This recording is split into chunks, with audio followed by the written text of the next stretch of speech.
Hey, just before we jump in, I wanted to let you know that my free print on demand masterclass is now available on demand. On that training titled How to Make Your First $10,000 in Sales with Shopify and Print on Demand, I reveal the exact strategy that I used to generate multiple millions in sales across two apparel brands and have helped many others implement as well. If you're totally new to POD, this should give you a clear path to sales and profitability. And if you're a POD veteran, this is meant to help you multiply your growth faster. There, I also discuss how you can get direct coaching from myself and Carlos through my beginner training and coaching program, T-Shirt Legends Academy, if that's something you're interested in. You can check it out by clicking the link in the show notes below or go to ecomlegendsacademy.com/grow. And now back to the show. 2025 is expected to be a record-breaking year for print-on-demand sales, and I want you to profit from the demand. According to a report from Straits Research, the global print-on-demand market is predicted to grow from $6 billion in 2022 to $45 billion by 2031. That's a 7 times growth in just 10 years. So in this episode, I'm going to take a look at some of the key insights as well as product categories and trends that are expected to dominate in 2025 so that you can profit from that record-breaking demand. My name is Adrian Von Arx. Welcome to the Print on Demand Playbook Podcast.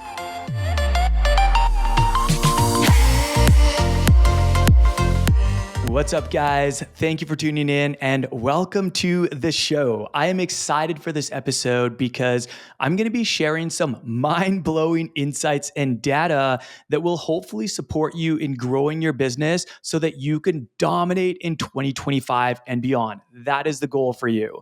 So what I'm going to do is I'm going to break this down into 2 parts. First, we're going to talk about 4 very valuable key insights you should know for 2025.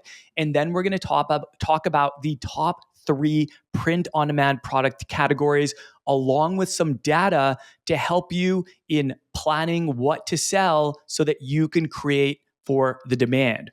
All these insights I gathered from a Printful blog article titled 15 print-on-demand statistics and trends you can't miss in 2025. So let's just jump into it.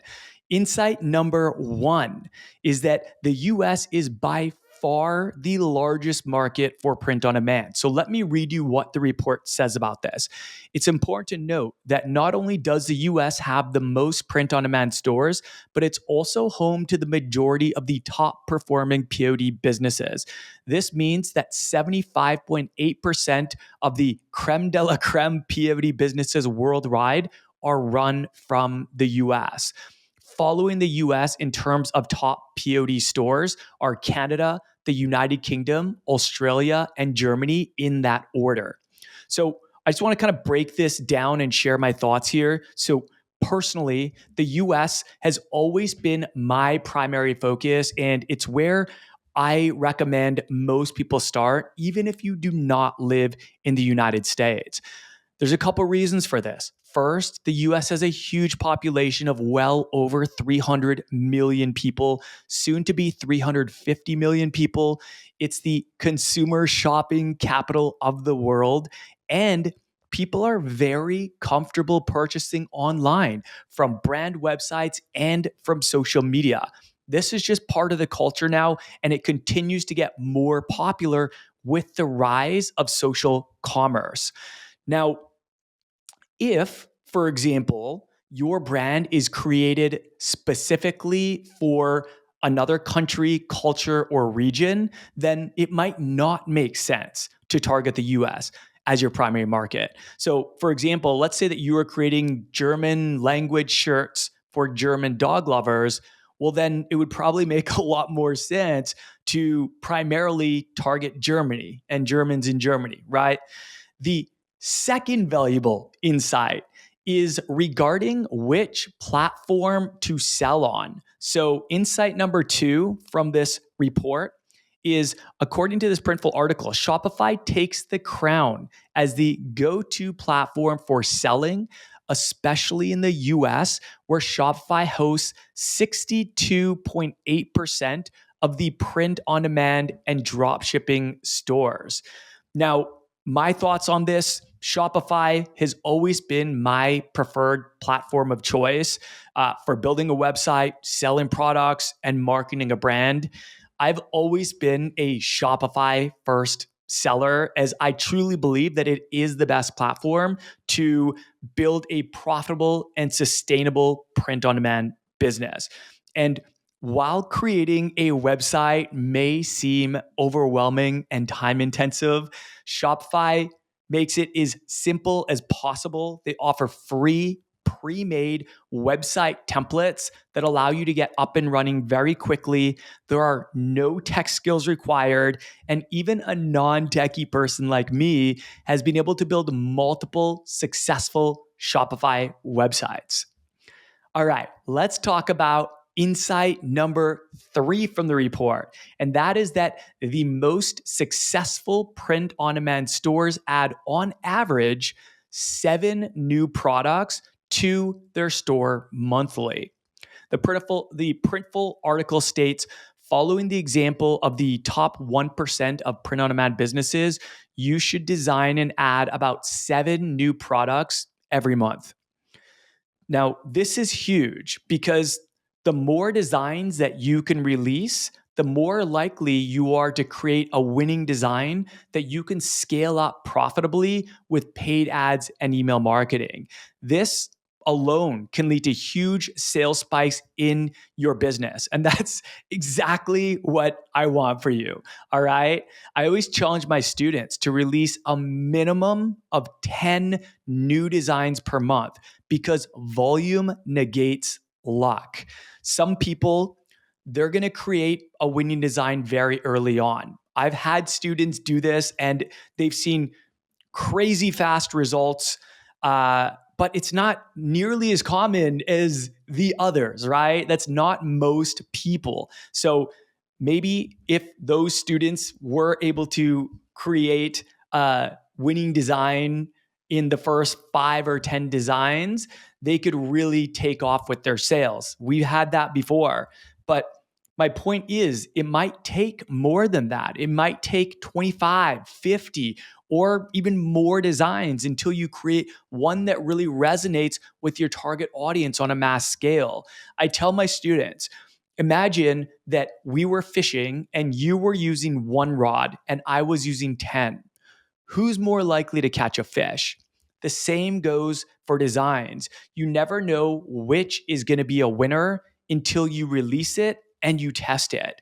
But having more designs gives you a better shot of creating a winner. Now, I just want to be really clear. When I do recommend that my students create 10 designs, I want those to be 10 validated designs. That means that effective design research went into every single one of those designs. Remember, success leaves clues. So you actually want to allocate time to go out there, to do design research, to find designs that are winning right now, either in your niche or another niche. Reverse engineer those designs and use them as inspiration for the designs that you release. This is going to significantly increase the likelihood of your designs being a winner, because you are taking elements from designs that are winning, right? It just makes sense.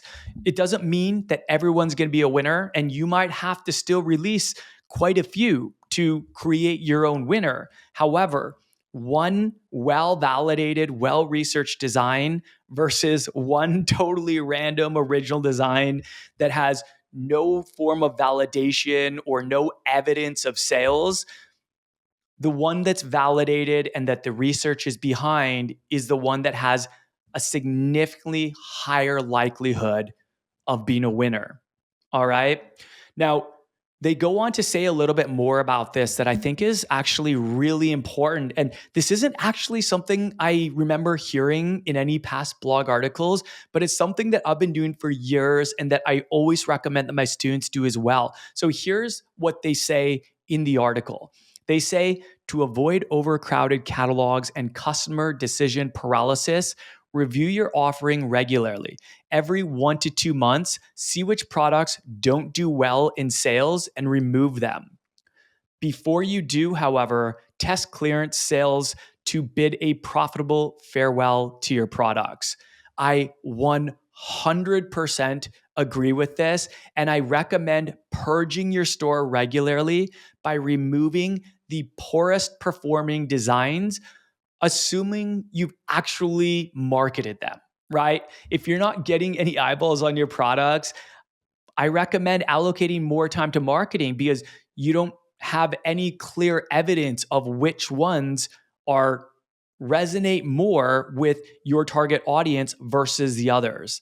So the quickest way to get validation is to test your designs with paid ads. You can get validation very quickly. You can get your ads in front of thousands of people very quickly, but I want to warn you too, it doesn't mean that those ads are going to convert, right? Validation can be good or it can be bad. It can be good in the form of sales and it can be bad in the form of spending money only to find out that nobody wants these designs or they don't have mass appeal with your target audience. Another alternative is to use free and low cost marketing channels such as organic social media and email marketing. This is why it's so important to start building an email list as soon as you start driving free or paid traffic to your website, because you can use that to get validation. What I love to do is every time we release new designs, we send out a new arrivals email. You could be doing this every week if you are releasing 10 or more designs every month, right? You could put a couple designs in each email, send it out, and see how it performs. You can see how many people open it. You can see what products they click on. And then, of course, you can see what products they buy. So this is another excellent form of validation. The only thing I will say is that if you are very new and you don't have a list, or you have a very, very tiny list, then it's not going to be as big of a sample size as running paid ads to get your product in front of thousands of people to see how they react, right? So this is obviously a bit of a barrier at the beginning, but this is also more motivation to be collecting those emails and to be nurturing your email subscribers. Um, Emails can be very effective for making sales and testing new designs. And a couple fun facts about email marketing, a lot of people don't know this. Email subscribers, people who have bought from you before, they are 5 times more likely to buy from you again, and they tend to spend more than new customers. This is why I always say the fortune is in the follow up, and I encourage you to get on email marketing if that is something you've been thinking about. Now's the time, right? The best time was yesterday. The second best time is today.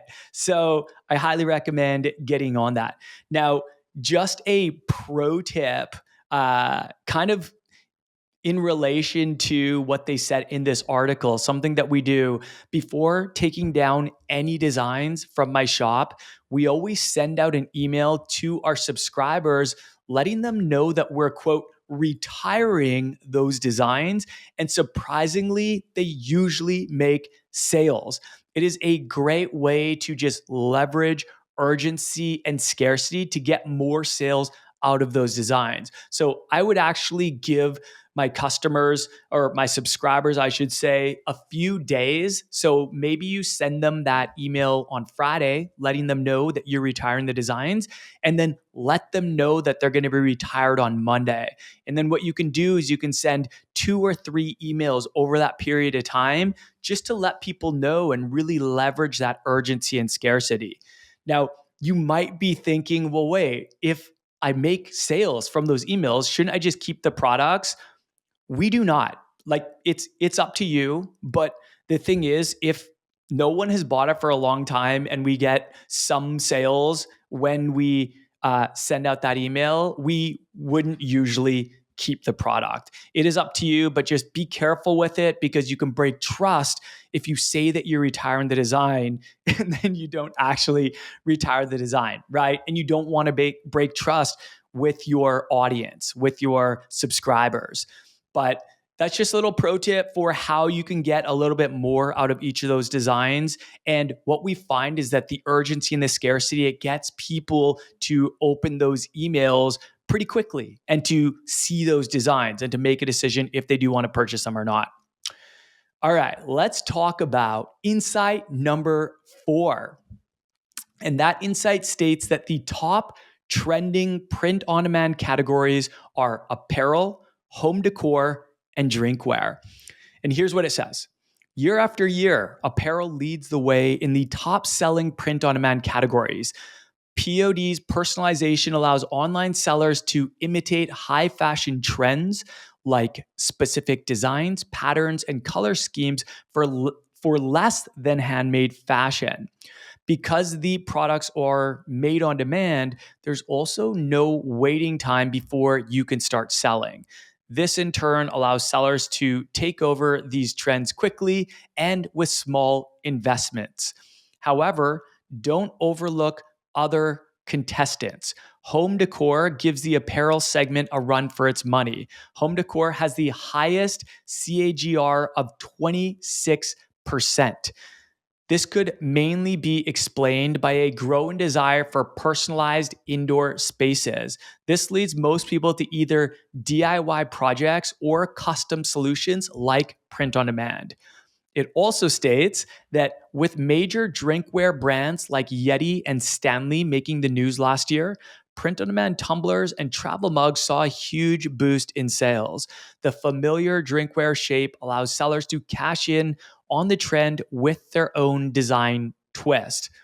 All right, my thoughts on this. Now, while I usually recommend focusing on one core product type when you're first starting out, I do encourage you to test different product types for your business as you make more sales. For example, let's say that your niche is female cat lovers and you're making a bunch of sales of funny t-shirts for female cat lovers. Well, if that is the case, why not try creating collections around your best-selling designs and putting them on products like sweatshirts, hats, mugs, or phone cases? There's a high likelihood that these products will appeal to your target audience because most people own those things. And if your target audience, if your ideal customer likes the design on a t-shirt, guess what? They're probably also going to like that design on other products. And this has absolutely been my experience and the experience of my students. It is a great way to encourage people to spend more, to increase that order value per customer by offering them more of what they love. Sometimes they might just buy 2 or 3 or 4 or 10 of the same thing if it's for a group. But many other times they'll buy the same design on multiple products. They might buy it on a t-shirt for the summer, they might buy it on a sweatshirt for the winter, and they might buy it for a hat on bad hair days. You just never know, right? And this has absolutely been a core strategy that I've always used, implemented, and taught others to get people to purchase more. Now, I'm not saying that you have to do this for every design, because if it is taking you a lot of time to put one design on one product, well, I don't want you spending a bunch of time putting that design on a bunch of other products if there's no evidence that it's a design that resonates with your ideal customer. If that design never makes a single sale, what's the point of putting it on a bunch of other products, right? I actually don't think that's the best use of time. Instead, what I would suggest is that you focus on one core product to start and just put out a whole bunch of different designs on that core product. And then when you get validation, when you make sales, and when you know which designs are your winners or at least your best sellers, it would actually be worth the time to put that design on other products. So that's my advice. And I highly recommend doing this just to save yourself time, right? My goal is to get you to sales and profitability in the shortest path of time. And so the last thing I want my students or you listening to do is to spend a whole bunch of time putting designs that nobody wants on a bunch of different products. It would make way more sense just to put out less products, but more designs. I hope that all makes sense. Try it out for yourself.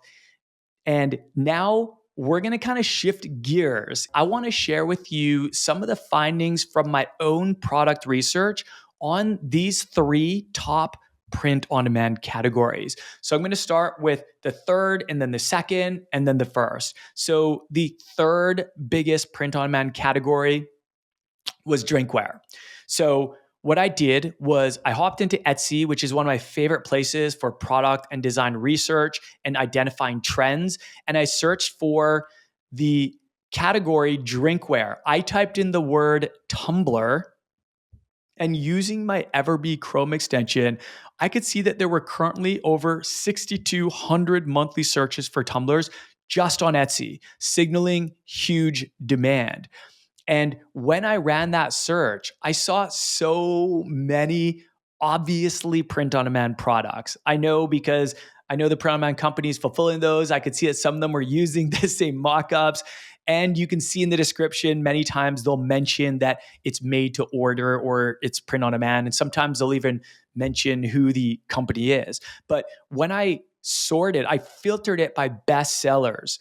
And some of the ones that I saw most commonly, some of the products under as a result of the search word tumbler were skinny tumblers, the Stanley style tumblers, the iced coffee sipper glasses, and a whole lot more. Those are probably the top three ones that I saw. Now, keep in mind, mugs are extremely popular, but I didn't search for mugs. So maybe that's why a lot of mugs didn't come up in my search. I searched specifically for tumblers, but you can do the same thing. You can go in there, you can search best selling mugs, and you can use those as inspiration too. All right, let's talk about the second most popular product category, which is home decor. This is one that I'm really excited about because I've been seeing this really climb in the last little bit. I've met a number of successful sellers who sell in this category as their core product.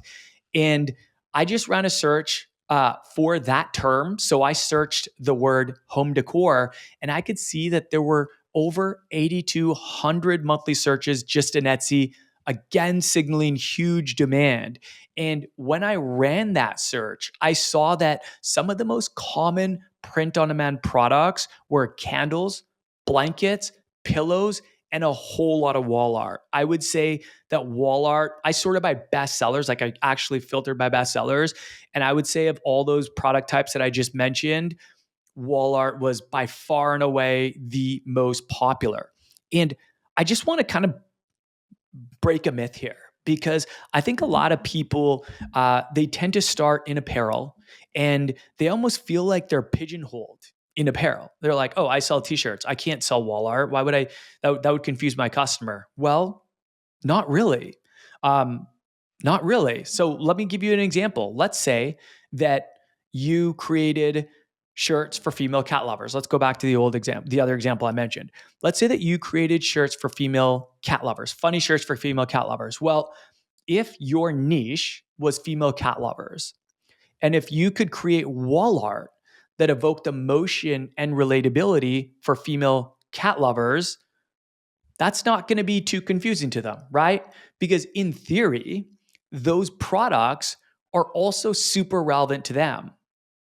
So I wouldn't go out, if that was my target audience, if my niche was female cat lovers, and I created funny shirts for female cat lovers, I wouldn't go out and create wall art for nature enthusiasts and market those to the same people. That would confuse them because they were like, wait, I thought your whole brand existed to serve me. I thought they existed to serve female cat lovers. And now you're showing me something that's totally irrelevant to female cat lovers. That will confuse them. So that I would not mention. However, I am absolutely not opposed to expanding into other product categories as long as they're still serving your niche, your ideal customer, your target audience. So I encourage you to experiment with some of these other product categories. However, what I will say, kind of going back to my advice from before, I don't want to confuse you, is I would only do that once I found designs that my ideal target audience actually loves and ones that they're actually buying. If I knew that they were buying this design and they absolutely loved it and it resonated on a mass scale, then I would absolutely, and I do, put it on a lot of other product types.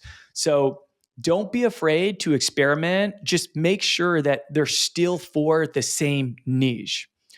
All right, we are down to the number one product type. This is by no surprise the most popular product category, and that is apparel. So I just ran a search for sweatshirts, and I saw that there were currently over 9,900 monthly searches just in Etsy, almost 10,000 monthly searches for sweatshirts, signaling absolutely massive demand. So I know that t-shirts are the number one selling apparel item, and that's great. A lot of people are selling a lot of t-shirts. A lot of people are buying a lot of t-shirts. However, sweatshirts, they're super trendy right now.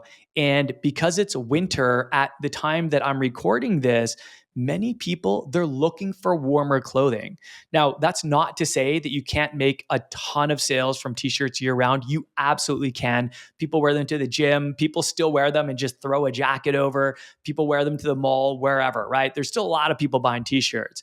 However, sweatshirts, I don't want you to sleep on sweatshirts because there's a lot of people looking for them right now. And even in the warmer months, there were a lot of people looking for sweatshirts. They're just trendy. People will be wearing oversized sweatshirts in August. So don't overlook that. Another thing that I love about sweatshirts versus t-shirts is that they're a higher price product, therefore, in most cases, a higher profit product. Obviously, you determine your pricing, and as a result, you determine the profit that you make per item based on your price. But generally, you're going to sell your sweatshirts for a lot more than your t-shirts. And most sellers, myself included, make a lot more money selling a sweatshirt, a lot more profit, I should say, selling a sweatshirt than we do a t-shirt. And I'm not saying don't sell t-shirts, but if you have a design that evokes emotion and relatability and your customers are loving and you put it on a t-shirt, absolutely put it on a sweatshirt too. And you might be surprised how many people buy it on both, right? It's a great upsell. You sell someone a t-shirt, someone buys it, and then you say, hey, you may also be interested in this. Or why don't you add a sweatshirt to your order as well? Show them the same design. And you might be surprised how many people take that because they like the design. And sweatshirts, a lot of people wear them at different times than they wear t-shirts or sometimes different seasons. We've had a lot of success selling multiple apparel items with the same design to the same customer. So I really want to encourage you to do that when you find a design that has the mass appeal, a validated design, one that you're actually actively making sales with. If it starts with a t-shirt, I would absolutely say add a sweatshirt to that collection as soon as you start making those sales. All right. Now, when I ran the search on apparel, what I saw, because I filtered it by bestseller, so I just want to share kind of what I saw there. When I ran the search, on sweatshirts, not apparel. When I ran the search on sweatshirts, the number one sweatshirt, which it also just happens to be the number one best-selling sweatshirt for Printify and probably a lot of other print-on-demand companies, was hands down the Gildan 18,000 sweatshirt. And a couple of colors that were really popular, that are really popular, are black, white, ash, and sand. Those are really popular. Forest green is also really popular right now. It can also depend on special occasions. So for example, if you're making sweatshirts for Valentine's Day, pink, red, white, those are obviously all going to be popular. But those are kind of just evergreen trendy colors right now. Black is the best selling color of all time. White, another one that's always popular, the second best selling color of all time. Ash, like a light gray, dark charcoal gray is also really popular. And then forest green and sand are just really trendy right now. That they've been trendy for a while. I don't know how much longer they're going to be trendy for. I think they're going to be very trendy in 2025. So I would absolutely consider offering those colors because so many people are buying them right now. So many people are buying sweatshirts in those colors. But I just want to give you some ideas of some of the popular colors. You're welcome to test it out for yourself. So in closing, I hope that you're inspired by these insights and that you can use some of the data that we discussed to create products that your target audience is actually looking for. I say it all the time, create for the demand. There's a ton of people out there, likely your ideal customer, purchasing products that resonate with them. Find what products they're purchasing and create those products, or find out what designs they're purchasing and use those designs as inspiration for your own so that you can create for that demand.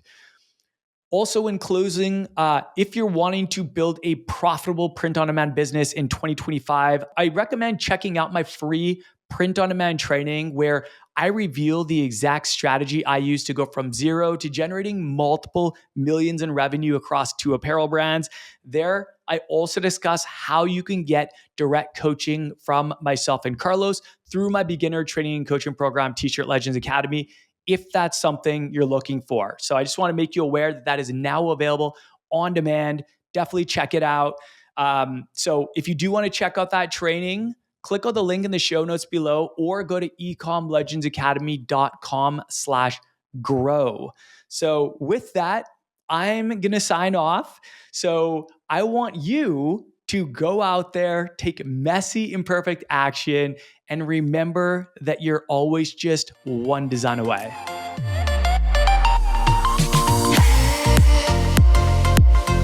Thank you so much for listening to this episode of the Print on Demand Playbook podcast.